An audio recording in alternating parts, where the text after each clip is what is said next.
సభకి నమస్కారం.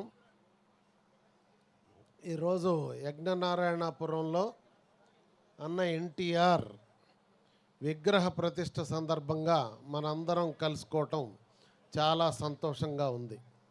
ఇప్పుడే అన్నగారి విగ్రహాన్ని వారి బిడ్డ నందమూరి రామకృష్ణ గారు ఇనాగరేట్ చేయటం జరిగింది. అన్నగారు తనువు చాలించి అవతారం చాలించి 30 ఏళ్ళయింది. 30 ఏళ్ళ అనంతరం గ్రామాలలో అన్నగారి పేరు చెప్తే ఈ విధమైనటువంటి ఎన్నికల సభను తలపించే విధంగా వాతావరణం ఉందంటే ఈ ఊరు జనాభా 1000 మంది. ఇట్లా ఇంత గొప్పగా స్పందన ఉందంటే అన్నగారు ప్రజల గుండెల్లో గూడు కట్టుకొని ఉన్నారనేది తెలియజేస్తూ ఉంది. దానికి కారణం ఏంటి? ఎంతమంది నాయకులు తనువు చాలించిన తర్వాత ప్రజల గుండెల్లో జీవించారు? అది కొందరే. ఆ కొందరిలో ఏకైక నాయకుడు నందమూరి తారక రామారావు గారు. రామారావు గారు ఆయన చేసిన పనుల వలన, మానవాళికి ఆయన చేసిన సేవల వలన మనుషులు గుర్తుపెట్టుకున్నారు. అందరినీ గుర్తుపెట్టుకోరు, కొందరే జీవిస్తారు. అలానే రామారావు గారు జీవితం మనం ఆలోచిస్తే చరిత్రాత్మకమైనటువంటి జీవితం. యుగపురుషుడు, శకపురుషుడు ఎన్ని రకాలుగా చెప్పినా తనివి తీరనటువంటిది. అట్లా చరిత్రలో రాముడు, కృష్ణుడు, రామాయణం, మహాభారతం ఇట్లాంటి ఇతిహాసాలన్నీ మనం చదువుకున్నాం, గుర్తుంచుకున్నాం. అలానే రాజకీయాల్లో శకపురుషుడు ఎన్టీ రామారావు గారి చరిత్ర కూడా మనం తెలుసుకొని గుర్తుంచుకొని మన పిల్లలకి, మనవాళ్ళకి, మనవరాళ్ళకి తరతరాల చెప్పాల్సినటువంటి అవసరం ఉంది. ఏ కాలంలో జరిగింది మహాభారతం? ఈ కాలానికి కూడా సజీవంగా ఉంది. అట్టనే అన్నగారి జీవితం, ఆయన చరిత్ర సజీవంగా తరతరాలకి సూర్యచంద్రులు ఉన్నంత వరకు తీసుకొని పోవాల్సినటువంటి బాధ్యత మనందరి మీద ఉంది. అందుకే నేను కొంతమంది మిత్రులతో కలిసి ఆయన శత జయంతి సందర్భంగా అన్న ఎన్టీఆర్ లిటరరీ కమిటీ అని పెట్టి, మీకు తెలుసు కార్యక్రమాలు చేశాం. విజయవాడలో మనం రజనీకాంత్ గారిని ఆహ్వానించి, బాబు గారు, బాలయ్య గారు, రామకృష్ణ గారు కూడా వేదిక మీద ఉన్నారు. ఎన్టీఆర్ గారి తొలితరం సంతానం అంతా మనం పెద్ద ఎత్తున ప్రపంచవ్యాప్తంగా జరిగింది. తెలంగాణ, ఆంధ్రాలో గ్రామాన జరిగింది. అది ఆయన మీద ఉన్నటువంటి మమకారం. ఎందుకు ఇంత మమకారం ఉందన్నగారి మీద అని ఆలోచిస్తే, ఆయన సినిమాల్లోనూ రాజకీయాల్లోనూ చేసినటువంటి సేవలు, జీవితాన్ని మీరు తెలుసుకోవాలి. ఇలాంటి పుణ్యపురుషుల జీవితాలు తెలుసుకుంటే అన్నగారు కష్టించి పనిచేసినటువంటి మనిషి. మీకు తెలుసు, చదువుకునే రోజుల్లోనే ఇవాళ రేపు ఏమంటున్నా, అమెరికా పోయిన పిల్లలు ఒక పక్క ఉద్యోగం చేస్తూ ఇంకో పక్క చదువుకుంటున్నారు, పైకి వస్తున్నారని మనం వింటున్నాం. ఇది ఆ కాలంలోనే అన్నగారు విజయవాడలో చదువుకుంటూ సైకిల్ మీద పాలు అమ్మి ఆదాయం సంపాదించి కష్టించి పనిచేసి చదువుకొని పైకి వచ్చినటువంటి నాయకుడు ఎన్టీ రామారావు గారు. ఆ కాలంలో ఉద్యోగం వచ్చింది, ఉద్యోగానికి వెళ్ళాడు. సబ్ రిజిస్ట్రార్గా అంటే పెద్ద ఉద్యోగం కింద లెక్క. ఆ రోజుల్లో బిఏ చదివితే పెద్ద చదువు కింద లెక్క. సైకిల్ ఉంటే ఈరోజు సైకిల్ ఉంటే అంత గొప్పగా ఉన్నటువంటి మనిషి. ఉద్యోగం వస్తే అక్కడ జరిగే అవినీతి కార్యక్రమాలు చూసి ఆయనకి నచ్చలేదు. ప్రజలకు సేవ చేయటానికి ఉద్యోగం ఇస్తే ఈ విధంగా కోటు జేబులో డబ్బులు పెట్టడం ఏంటరా నాయనా, ఇది వద్దు, ఇచ్చి పాడు ఉద్యోగం నాకని రాజీనామా చేసిండు. అది అన్నగారు నిజాయితీ. అప్పటి నుంచి చివరి వరకు కూడా అదే నిజాయితీగా పనిచేశాడు రామారావు గారి. సినిమాల్లో ఉన్న, రాజకీయాల్లో ఉన్న. అలానే ఆయన సినిమాలలో ఏ రోజు నటించినా మీరు చూడండి, సమాజంలో ఉన్నటువంటి అన్ని పాత్రలు నటించాడు. కూలివాడి దగ్గర నుంచి రాజుగారి దాకా, కార్మికుడి దగ్గర నుంచి కర్షకుడి దాకా అన్ని మారు వేషాల్లో, ఇతర వేషాల్లో మీరు ఒకసారి ఆలోచించండి. ఎన్ని రాస్తే పేజీలు చాలో. దానిలో కూడా వ్యక్తిగతమైన సమస్యలు, కుటుంబ సమస్యలు, సామాజిక సమస్యలు, ప్రబోధాత్మకమైన చిత్రాలు, సంస్కరణాత్మకమైన చిత్రాలు, సమాజ హితం కోసం, ప్రజాహితం కోసం పాత్రలు పోషించాడు. ప్రజలకి ఒక సందేశాన్ని ఇచ్చాడు ఎన్టీ రామారావు గారు. అంతేగాని ఆయన సినిమాలు తీసినాలానే తీశాడు. ఆదాయం రాకపోయినా దానికే కట్టుబడ్డాడు. అందుకే ప్రజల మనసుల్లో జీవించాడు రామారావు గారు. నాయకుడు పాత్ర ధరించాడు, ప్రతి నాయకుడు పాత్ర ధరించాడు, అన్నిట్లో మెప్పించాడు. అంతేకాదు 60 ఏళ్ళు తనను ఆదరించినటువంటి ప్రజలకి రుణం తీర్చుకోవాలని ఆయన సినిమా జీవితానికి స్వస్తి పలికి రాజకీయాల్లోకి వచ్చాడు. ఏ టైంలో వచ్చాడు? బ్రహ్మాండమైనటువంటి ఆదాయం వస్తున్నటువంటి రోజుల్లో వేటగాడు, అడవి రాముడు, బొబ్బులి పులి, పాపారాయుడు ఈ సినిమాలు ఆడే రోజుల్లో ఫుల్ డబ్బులు వస్తున్నాయి. డబ్బులు లెక్క పెట్టలేదు రామారావు గారు. వెంటనే ఆపేసి 60 ఏళ్ళైన ఇంకా చాలు, జనం ఆదరించారు, వారి రుణం తీర్చుకోవాలని ఆయన వచ్చాడు. సంవత్సరానికి 10 సినిమాలు నటించాడండి ఎన్టీ రామారావు గారు. ఇవాళ యాక్టర్లు ఎవరన్నా 10 సినిమాలు నటిస్తున్నారా? ఒకే సంవత్సరం 16 సినిమాలు నటించాడు. 16 సినిమాల్లో కూడా చారిత్రక సినిమాలు ఉన్నాయి, జానపదం ఉన్నాయి, సాంఘికం ఉన్నాయి, పౌరాణికం ఉన్నాయి. విలన్ పాత్ర ఉంది, ప్రతినాయకుడి పాత్ర ఉంది, నాయకుడి పాత్ర ఉంది, అనేక మారు వేషాలు ఉన్నాయి. ఇవన్నీ ఒక్క సంవత్సరంలోనే నటించడం అంటే అసాధారణమైనటువంటి విషయం. ప్రపంచ సినిమా చరిత్రలోనే ఏ భాషలో కూడా ఈ విధంగా నటించినటువంటి నాయకుడు లేడు ప్రపంచంలో అంటే అతిశయోక్తి కాదు. మీరు ఆలోచించండి ఇంటికెళ్ళి, ఇది నిజం. అలానే రాజకీయాల్లోకి వచ్చిన తర్వాత ఆయన ఆలోచించాడు. అప్పటికి 35 ఏళ్ళు స్వతంత్రం వచ్చి అందరు రాజకీయ నాయకులు దేశాన్ని బాగు చేస్తామని చెప్పారు, పేదరికం లేకుండా చేస్తామని చెప్పారు. కానీ చేశారా? మాటలు చెప్పారు కానీ చేతలు చెయ్యలేకపోయారు. రామారావు గారికి చిత్తశుద్ధి ఉంది కనుక చెప్పింది చెప్పినట్టు అమలు చేశాడు, ఆచరించాడు. ఆయన ఏం చెప్పాడు? తినటానికి తిండి, ఉండటానికి ఇల్లు, కట్టుకోవటానికి బట్ట, తాగటానికి నీరు, మంచి పాలన ఇవ్వకపోతే మనకి ప్రభుత్వం ఎందుకయ్యా, మనం ఎందుకు ఉండాలి అని అడిగాడు ఆ రోజు. ఆయన ఆ రోజు కిలో బియ్యం 2 రూపాయల పథకం అంటే అందరూ రామారావు గారికి పాలన తెలియదన్నారు. ఆయన ఏమన్నాడు? పేదోడు ఆకలితో పస్తుతో పడుకుంటే నాకు ప్రభుత్వం ఎందుకు అన్నాడు. అది ఈ రోజున రుజువైంది.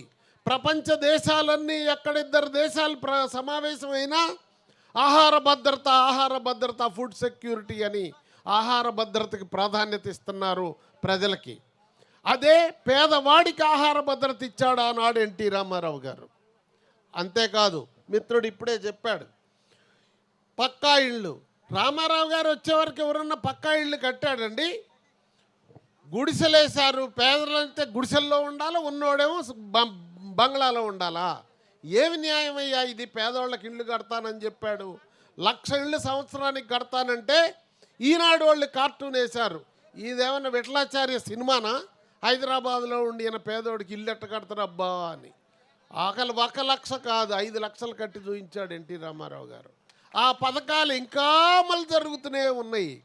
దేశంలో భారతదేశ ప్రభుత్వం ఆచరిస్తుంది ఈ పథకాన్ని, అన్ని రాష్ట్ర ప్రభుత్వాలు ఆచరిస్తున్నాయి ఇదే పథకాన్ని, ఇంకా కొనసాగిస్తున్నారు. అంటే ఎంత ముందు చూపు ఉంది రామారావు గారికి ఆలోచించండి. ఆహార భద్రత విషయంలో కూడా ఈరోజు అన్ని ప్రభుత్వాలు ఆచరిస్తున్నాయి. ఇంకొక మాట చెప్తా, పెన్షన్ ఇచ్చాడు. వృద్ధులకి, వితంతువులకి, వికలాంగులకి పెన్షన్ ఇచ్చాడు ఎన్టీ రామారావు గారు. అప్పుడు దాకున్న 35 ఏళ్ళ పాలకులు ఎందుకు ఇవ్వలేకపోయారు? వాళ్ళకి ఎందుకు ఆలోచన రాలేదు? అప్పుడు దాకా ఈ బాధలున్న మనుషులు లేరా సమాజంలో? కానీ వాళ్ళకి చిత్తశుద్ధి లేదు. రామారావు గారికి చిత్తశుద్ధి ఉంది. అందుకే ఆయన వీళ్ళందరికీ ఆనాడు 40 ఏళ్ల నాడు పెన్షన్ ఇస్తే ఈరోజు ప్రభుత్వాలు ఇంకా పెన్షన్లు ఇస్తామని అసలు రాజకీయాలే పెన్షన్ మయమైపోయింది ఈ కాలంలో. మరి ఏ రోజు మాట అది? ఆ రోజు రోజుకు రూపాయి చొప్పున 30 రూపాయలు ఇస్తే ఈరోజు ధరల ప్రకారం లెక్కేస్తే 6,600 రూపాయలకు సమానం. ఇంటికెళ్ళి పుస్తకం పెన్ను తీసుకొని లెక్కలేసుకోండి. మరి ఈరోజు ఏ ప్రభుత్వం అన్న 6,600 రూపాయలు పేదవాడికి ఇస్తుందా? బడ్జెట్లో పేదోడి వాటా అది ఎన్టీ రామారావు గారి దృష్టిలో. మరి ఈ ప్రభుత్వాలు ఆ వాటా ఇయ్యలేకపోతున్నాయి. పేదవాడి మీద అంత దృష్టి లేదు. కానీ భారతదేశంలో ఒకే ఒక రాష్ట్రం ఆంధ్రప్రదేశ్లో 4,000 రూపాయలు పెన్షన్ ఇస్తున్నారు. అది చంద్రబాబు నాయుడు గారికే సాధ్యమైంది అని మీకు నేను తెలియజేయటానికి సంతోషపడుతున్నాను. అంతేకాదు, భారతదేశం వ్యవసాయక దేశం. వ్యవసాయం అభివృద్ధి చెందితేనే దేశం అభివృద్ధి చెందుతుంది. వ్యవసాయం అభివృద్ధి చెందటానికి కావాల్సినన్ని నదులు నదాలు ఉన్నాయి. వీటన్నిటినీ కలిపితే ప్రతి ఎకరానికి నీరు ఇవ్వచ్చు. నీరిస్తే వ్యవసాయం రైతు సుభిక్షంగా ఉంటాడని మొదట పంచవర్ష ప్రణాళికలో రాశారండి స్వతంత్రం వచ్చినప్పుడు. ఆ తర్వాత రామారావు గారు వచ్చేంతవరకు ఎవరన్నా ప్రభుత్వ పెద్దలు హెమాహెమీలు పరిపాలించారు. ఆలోచించారా? ప్రాజెక్టులు నీళ్లు నదుల అనుసంధానం చేశారా? చేయలేదే. రామారావు గారు రాగానే కృష్ణా నదిని పెన్నా నదిని అనుసంధానం చేశారు. తెలుగు గంగ తీసుకొచ్చారు. రాయలసీమ మొత్తానికి ప్రాజెక్టులు రచించి సస్యశ్యామలానికి నడుం బిగించారు. ఆయన ఆ రోజు రచన చేసిన పథకాలకి మళ్ళా బాబు గారు ఈ రోజున పోలవరం బనకచెర్ల పథకం ద్వారా రాయలసీమలో ఆయన రూపొందించిన మొత్తం పథకాలకి నీళ్లు మళ్ళిస్తున్నాడు. కృష్ణా నీళ్లు తద్వారా ప్రతి ఎకరాన్ని సస్యశ్యామలం చేస్తున్నాడు. ఆ నదుల అనుసంధానం అనే పథకాన్ని ఈ రోజుకి భారతదేశంలో అక్కడ ఎన్టీ రామారావు గారు ఆ తర్వాత బాబు గారే చేశారు. కానీ ఇంకెవరు ఏ రాష్ట్రంలో ఇంకా బిగించలేదు. మొన్న మోడీ గారు చెప్పాడు, ఎస్, భారతదేశంలో నదుల అనుసంధానం తీసుకురావాల్సినటువంటి సమయం ఆసన్నమైందని ఇప్పుడు కేంద్ర ప్రభుత్వం ఆలోచిస్తూ ఉంది. మహిళలకి ఆస్తిలో సగం వాటా. ఏమండి, సమాజంలో సగం భాగం మహిళలే కదా ఉంది. మహిళల గురించి ఎవరన్నా ఆలోచించారా ప్రభుత్వాలు పూర్వం? సాక్షాత్తు 17 ఏళ్ళు ఈ దేశాన్ని ఏలిన మహిళ కూడా ఇందిరాగాంధీ కూడా మహిళల బాగోగులు ఆలోచించాల. కానీ మా అన్నగారు రాగానే నా తెలుగింటి ఆడపడుచుల నోరారా నిండుగా పిలుచుకునేవాడు ఎక్కడ కనపడినా. ఆడపడుచులకి కావాల్సినటువంటి ఆస్తిలో హక్కు ఇచ్చాడు ఆయన. ఆనాడు 40 ఏళ్ల నాడు ఆస్తిలో సగం వాటా ఇస్తే కేంద్ర ప్రభుత్వం మొన్న 3 సంవత్సరాల క్రితం ఇచ్చింది. మరి అన్నగారు ముందు చూపెంత ఆలోచించండి. ఇవ్వటమే కాదు, ఆయన ఇంట్లో అమలు చేశాడు. రజనీకాంత్ గారి ప్రోగ్రాంకి రామకృష్ణ గారిని ఆహ్వానించి మోహన్ కృష్ణ గారి ఇంటికి వెళ్ళాం ఆహ్వానించడానికి. ఆయన అన్నగారు కట్టాడు చూడండి హైదరాబాద్లో ఇళ్ళు. మెహదీపట్నంలో 5 ఇళ్ళు ఉంటాయి కదా వరుసన. మీలో నా తరం వాళ్ళు ఆ కాలంలో హైదరాబాద్ పోతే చూసుంటారు. జూ చూసి, సాలార్జింగ్ మ్యూజియం చూసి, ఆ తర్వాత హైకోర్టు చూసి, ఇవన్నీ చూసి అదిగో మెహదీపట్నంలో అన్నగారి ఇళ్ళని ఆ టూరిస్ట్ వాళ్ళు చూయించేవాళ్ళు మనకి. ఆ ఇంట్లో ఉన్నాడు. అక్కడికి పోతే మోహన్ కృష్ణ గారి వైఫ్ చెప్పింది, ఈ ఇల్లు గురించి మేము ఇట్లా జరిగిందని చెప్తే అవన్నది, ఈ ఇల్లు నా పేరుతోనే ఉంది. మా మామగారు పిల్లలు మీకు బాగా చూసినా చూడకపోయినా నీకు భద్రత కోసం కోడళ్ళ పేరుతో ఇల్లు రాసినాడు ఎన్టీ రామారావు గారు ఆ రోజుల్లోనే 78లో. ఎంత చిత్తశుద్ధి అండి. చెప్పింది చేసిన మనిషి ఎన్టీ రామారావు గారు. ఏం చెప్పాడో అది చేశాడు, ఏం చేశాడో అదే చెప్పాడు. ఇంకొకడికి సాధ్యమా? ఎవరన్నా చేసిన వాళ్ళు ఉంటే నాకు పేరు తీసుకొని రండి. అది ఎన్టీ రామారావు గారి యొక్క ప్రాధాన్యత. అందుకే ఇప్పటికీ ఆయన ప్రజల మనసుల్లో చిరస్థాయిగా గుండెల్లో చెదరని గూడు కట్టుకున్నాడు. ఆ మహానుభావుడి చరిత్ర భావితరాలకు మనం తెలియజేయాల్సినటువంటి అవసరం ఉంది. అంతేకాదు, ఒకసారి రాజకీయాల్లోకి వచ్చిన తర్వాత ఆయన ప్రజల పట్ల ఉన్నటువంటి అంకితం ఎంత అంటే, బాలయ్య గారిది రామకృష్ణ గారిది తిరుపతిలో పెళ్ళి అవుతుంది 82లో. అప్పుడే ఈయన మార్చిలో పార్టీ పెట్టాడు, డిసెంబర్లో పెళ్ళి అవుతుంది. 2 కొడుకులు పెళ్ళి అవుతుంటే తిరుపతిలో తండ్రి పోలేదంటే ఏమి ఆలోచించండి. పైపెచ్చి ఏం చెప్పాడు?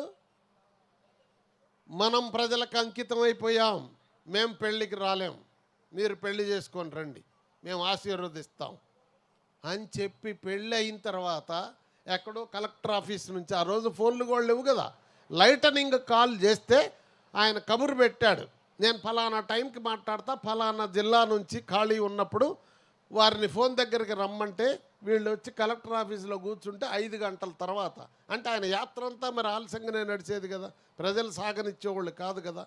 అప్పుడు ఫోన్లో చెప్పిన మాట ఇది, రామకృష్ణ బాలకృష్ణ గారు, నేను పెళ్ళికి రాలేకపోయాం, మనం ప్రజలకు అంకితమయ్యాం, గాడ్ బ్లెస్ యూ అన్నాడు.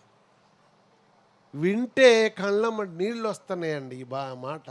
ఏమి రామారావు గారు, ఏమి కథ, ఏమిటిది, ఎన్నని చెప్పాలి, ఎట్లని చెప్పాలి, ఎంత చెప్తే తరుగుద్ది. ఇలా ఆయన గురించి చెప్పాలంటే పేజీలు పేజీలు చెప్పొచ్చు. అందుకే ఆయనకి సంబంధించిన లిటరేచర్ అంతా పుస్తకాల్లో మనందరం ఉండొచ్చు, పోవచ్చు. తర్వాత తరాలకు గుర్తుండాలంటే పుస్తకాలు రాయాలి. ఆ రోజు రామాయణ మహాభారతాలు వాల్మీకి వ్యాస మహర్షి రాశారు కనుకనే ఇప్పుడు మన పిల్లలకి దాకా తెలుసుకుంటున్నాం. అట్లనే వారి యొక్క చరిత్ర ఎన్టీఆర్ లిటరేచర్ కమిటీ రాస్తూ ఉంది. ఆయన రాజకీయ ఉపన్యాసాలు రాయించాం, అసెంబ్లీ ప్రసంగాలు రాయించాం, ఆయన వ్యక్తిత్వం గురించి శకపురుషుడు పుస్తకం తెచ్చాం. ఆ తర్వాత ఆయన సినిమాల్లో ఇచ్చిన ఇంటర్వ్యూల గురించి తారక రామన్ తెచ్చాం. ఈ సంవత్సరం ఆయన సినీ వజ్రోత్సవం జరుగుతుంది. మొట్టమొదట ఆయన సినిమాల్లో పాల్గొని 1949లో మొదలుపెట్టాడు. ఈ రోజుకి 75 సంవత్సరాలు అన్న సినీ వజ్రోత్సవం జరుగుతుంది. ఇది కూడా ప్రపంచవ్యాప్తంగా జరుగుతున్నాయి మొదలైన ఈ కార్యక్రమాలు. ఎంతో స్పందించి సింగపూర్ వాళ్ళు, దుబాయ్ వాళ్ళు కార్యక్రమాలు చేశారు. ఆ తర్వాత నిన్న బహ్రెయిన్లో, సౌదీ అరేబియాలో చేశారు. రేపు కువైట్లో చేయబోతున్నారు. మళ్ళా జూన్లో న్యూజిలాండ్లో, ఆస్ట్రేలియాలో. ముందుకు ముందే మా దగ్గరికి రండి, మేము కార్యక్రమం చేస్తాం, అన్నగారిని స్మరించుకుంటాం. నిజానికి ఈ ప్రోగ్రాం శ్రేయా శ్రీనివాస్, నాకు ఆయనకి అనుబంధం ఏర్పడింది. మొట్టమొదట అన్నగారి 100వ జయంతి కార్యక్రమం విజయవాడలో, హైదరాబాద్లో చేసినప్పుడు మా తమ్ముడు శ్రేయా శ్రీనివాస్ నాకు సహకరించాడు, నిలబడి. డిజిటల్ మీడియాలో కింగ్ అతను. డిజిటల్ మీడియా పవర్ అంతా చూయించి అన్నగారిని బ్రహ్మాండంగా ఆవిష్కరించాడు. అప్పటి నుంచి ఆయనకి మాకు ఉన్న అనుబంధం. అట్లే బాలయ్య గారికి, ఎన్టీఆర్ కుటుంబానికి కూడా చాలా సన్నిహితుడు. తమ్ముడు ఎక్కడ తెర వెనకుంటాడు, ఎక్కడ కనపడ్డ తెర మీద. ఇందాక నేను ఖమ్మంలో ఉన్న అడిగా, శ్రీనివాస్ తెలుసా అంటే తెలియదు అన్నారు. శ్రేయాస్ తెలుసా అంటే తెలుసు అంటున్నారు. మంచి సృష్టికర్త, వయసు తక్కువే కానీ పెట్ట కొంచెం కోతగనం. ప్రపంచవ్యాప్తంగా కార్యక్రమాలు చేస్తారు కనుక మా ఊర్లో ఈ కార్యక్రమం చేస్తున్నామండి, తప్పకుండా మీరు రావాలా యజ్ఞనారాయణపురం అని చెబితే, నువ్వెక్కడికి రమ్మంటే అక్కడికి వస్తామని చెప్పి రామకృష్ణ బాబు గారు నేను అర్ధంతరంగా మా పర్యటన ముగించుకొని వచ్చాం. వచ్చి ఈరోజు ఇక్కడికి హాజరు కావటాన్ని మాకు చాలా సంతోషంగా ఉంది. ఇది మరుపు రానటువంటిది, మరువలేనటువంటి ఘటన ఈరోజు ఈ ఊరిలో జరిగే కార్యక్రమం అని తెలియజేస్తున్నాను. అంతేకాదు మా మండల నాయకుడు మాట్లాడుతూ రాజకీయంగా కొన్ని మాటలు ప్రస్తావించారు తెలుగుదేశం గురించి. ఎస్, తెలుగుదేశం ప్రజల గుండెలాగా రాబోతా ఉంది. రేపు ఎన్నికల్లో ఎన్డీఏ ప్రభుత్వం తెలంగాణలో రాబోతుందని నేను ఘంటాపదంగా చెప్తున్నాను. ఆంధ్రప్రదేశ్లో ఏదైతే ప్రయోగం జరిగిందో అదే ప్రయోగం రేపు తెలంగాణలో జరగబోతుంది. జరిగితే ప్రభంజనం సృష్టించబోతున్నారు. ఎందుకు? అప్పుడే ఒక పార్టీని చూశారు, 2 ఎన్నికల్లో చూశారు, పక్కన పెట్టారు. మూడో ఇంకో పార్టీని తీసుకొచ్చారు. 2 ఏళ్లకే ప్రజల్లో ముఖం మత్తిపోయింది. నేను ఆ రోడ్డు మీద నిలబడి కాఫీ హోటల్లో, బడ్డీ కొట్లో అన్నీ అడిగా, సర్వే చేశా. కథ ముందే వచ్చా, నేను ఎవరో వీళ్ళకి తెలియదు కదా పాపం. ఏందా బాయ్ ఎట్లుంది, ఏం కథ అని అడిగా. ఏంటండి అసలు ఊళ్ళల్లోకి వస్తే బాధేటట్టున్నారు కాంగ్రెస్ వాళ్ళని అంటున్నారు. ఎందుక అంత కోపం అంటే, అట్లుంది మరి మేమేం చెప్పామండి, జనంలో ఉన్నది చెప్తున్నాం అంటున్నారు. ఆయనది అట్టుంది అన్న, ఆయనది అసలు మర్చిపోయారు కదండి అని. మరి రేపు ఎన్డీఏ వస్తే ఊగుద్దండి, ఊపుతాం ఒక ఊపు అని ప్రత్యామ్నాయ రాజకీయం కోసం తెలంగాణ ఎదురు చూస్తుంది. అది జరగబోతుంది. దానికి మీరు సమాయత్తం కావాల్సిందిగా కోరుతున్నాను. దానికి అన్నం ఉడికిందా అంటే బియ్యం ఎట్టయితే పట్టుకుంటామో, బియ్యం పట్టుకుంటే ఈ ఊర్లో యజ్ఞనారాయణపురంలో 800 ఓట్లు ఉన్నాయి. 250 సభ్యత్వం చేయించాడు నా మిత్రుడు నరేష్. 250 సభ్యత్వం 800 ఓట్లల్లో అంటే ఇంకేంది చెప్పండి? 3 పార్టీలు పంచుకుంటే ఎవరు గెలుస్తారయ్యా? అట్లా మిత్రుడు బ్రహ్మాండంగా. ఇక్కడ ఏమన్నా అధికారం ఉందా? వస్తుంది అనుకున్నావా? నవీన్ సామినేని నవీన్ ఇలా అంకితమైనటువంటి మిరకల్స్ చురుకైనటువంటి కార్యకర్తలు 20 ఏళ్ళైంది తెలుగుదేశం పార్టీ దూరమై, కానీ గుండెల్లో చెక్కు చెదరలేదు. చూడు మా వాడు డ్రెస్ ఎట్లా వేసిండో, ఇది ఎట్లా పెట్టిండో తెలిసిందా? అలానే ఇంకొక మిత్రుడు హరీష్, ఈయన మొత్తం రాష్ట్రంలోనే 5800 సభ్యత్వాలు చేర్చిండండి తెలుగుదేశం పార్టీకి. కేంద్ర కార్యాలయంలో అభినందించామండి. ఇది అన్నం ఉడుకుద్దా లేదా అని తెలియటానికి ఎట్టయితే నాడి, ఇది ఈ 2 నాడులను బట్టి తెలుస్తుంది. ఇందాక కాఫీ హోటల్ రోడ్డు మీద చెప్పినటువంటి సమాచారం ఎప్పుడైనా వెనక సర్వేలు ఉన్నాయా? అన్నగారి టైంలో మా ఓటు వాళ్ళని పంపించేవాడు, తెలుసుకొని రమ్మంటే మేము ఊళ్ళోకి వచ్చేవాళ్ళం, ఊరు బయట పోయేవాళ్ళం, పొలంలో చూసేవాళ్ళం, దారిని వచ్చేవాళ్ళని అడిగేవాళ్ళం. అడిగితే నాడి తెలిసిపోయేది. దాన్ని బట్టి టికెట్ ఇచ్చినా ఏ ప్రభుత్వం వచ్చేది చెప్పేవాళ్ళం. ఇవాళ ఆ పనే చేశాను, నాటు వైద్యమే కరెక్ట్. అందుకని ఏది ఏమైనా మీరందరూ ఈ మండు టెండలో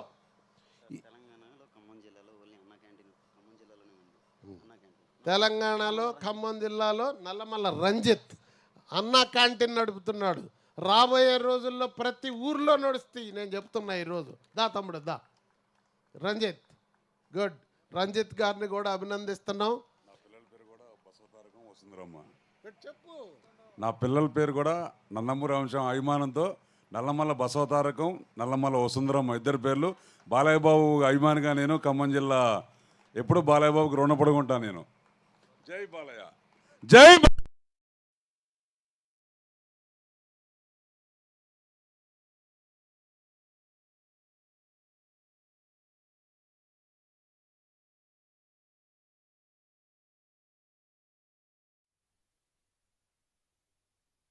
అని తెలియజేస్తూ, మండు టెండలో చెమటలు కారిపోయి బట్టలు తడిసిపోతున్నా కదలకుండా మెదలకుండా కూర్చొని మీరు ఈ సభను విజయవంతం చేసినందుకు మీ అందరికీ చేతులెత్తి నమస్కారం చేస్తూ సెలవు తీసుకుంటున్నాను. నమస్కారం. జనార్దన్ గారి ప్రసంగానికి సభ యావత్తు